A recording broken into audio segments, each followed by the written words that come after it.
Hello and welcome back to another Fragrance Fanatic video. Today I'm going to be looking at three little sample fragrances I received in the mail. All very popular fragrances which I'm excited to give my first impressions on. Enjoy the video.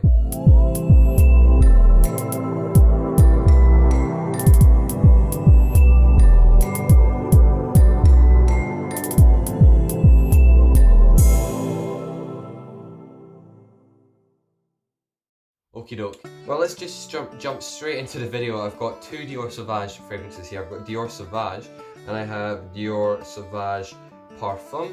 And finally I also have Versace Dylan Blue. So I'm going to try them out for the first time, all three of them, and give my impressions on them. So I'm going to start with the Dior Sauvage. Now I've got the Dior Sauvage in this tiny little 1ml bottles. Yeah, Dior Sauvage, you know, it's a very fresh and spicy fragrance really. It's obviously the face of Dior Sauvage is Johnny Depp, and he's under a lot of scrutiny right now in the press.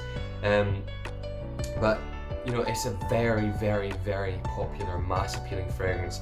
And many people love it. Unfortunately, that's been one of its downfalls, is the fact that due to its mass appealing nature, it's been worn by so many people that people in the fragrance community are starting to, you know, put a little bit of hate towards it, due to the fact that basically everyone smells of it nowadays, or at least they used to, and now people are stopping wearing it. It's a shame, because I do think it is a great fragrance and everyone seems to be commenting on it, and I guess people are getting bored of seeing that. But no, I think it's a really nice ambroxan heavy fragrance. And then you've got the pink pepper, which is really prominent.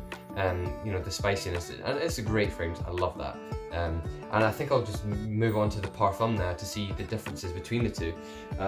So I've got the parfum here. Not that you need to really see. I'll give it a wee spray on my right hand. Check my right hand. Does it smell of anything? Brilliant atomizer on these little tester balls. These fragrances.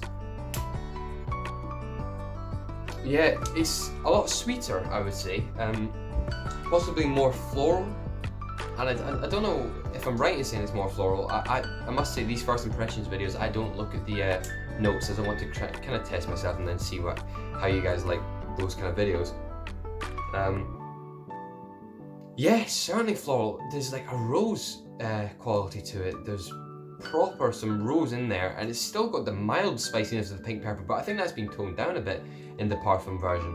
Obviously it lasts a lot longer, whilst Dior Sauvage in general, doesn't matter which one you have, it projects hugely, especially if you layer yourself in it 4 or 5 sprays. That will project you across the entire room. It projects like a beast. But longevity wise, I think that the parfum version would probably last you a good, honestly, possibly even 12 hours. It's a huge longevity beast. As is the Dior Sauvage, but it just doesn't last quite as long. Lasts you a good day though. Dior Sauvage parfum though, very heavy on the floral. I'm not such a big fan of it actually. I much prefer the Dior Sauvage Eau de Toilette version. That's all I can really pick out. It's still got that full ambroxan hit. It's still quite fresh, aquatic.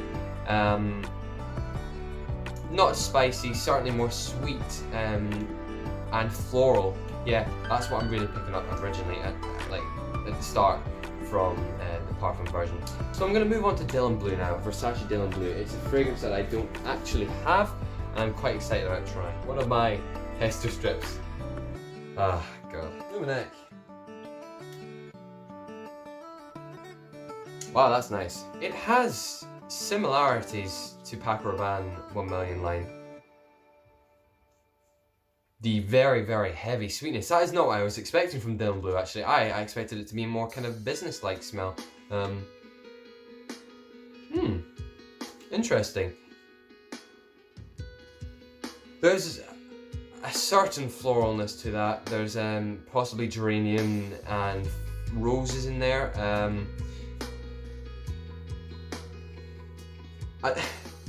There's a slight metallic smell to it. It's certainly not a strong metallic smell. It's something that just adds to the fragrance to make it seem a little bit more intricate and delicate. sweet, but it's very similar actually in the sense of the way I'm describing it as to the Dior Sauvage Parfum. Scent-wise, it isn't really that similar, but there's certainly some floral sweetness to it. The sweetness is like Paco Rabanne 1 Million style though, as in it's got that syrupy sweet smell, caramelly syrup, like maple syrup kind of smell. It's quite thick and heavy, but it's nice. It's a nice smell. And without my notes in front of me, I can't really go into too much more depth than that. But what I think is I can compare it to the Lucky, 1 Million Lucky, in the sense it's got that similar syrupy sweetness. Whereas 1 Million Parfum, 1 Million, they have this kind of kick off from the the top note, but they evolve into a more subtle, and I say subtle lightly because subtle obviously is not a word to describe any of the 1 Million line, but it does evolve into a slightly more subtle smell. And it's not really changed since when I sprayed it, although it's just gotten a little bit weaker. Possibly picking up some slight spiciness now, and that could be coming from pink pepper, black pepper, could also be coming from a Cajun pepper, which is very popular in these sweet fragrances to kind of balance that out. Because obviously you don't want a fragrance that's super overly sweet, and that could be possibly what is trying to balance out that super sweetness. Overall though, 3 really great tester sample fragrances. I think I will be purchasing the Versace Dylan Blue at some point. Dior Sauvage, we'll see.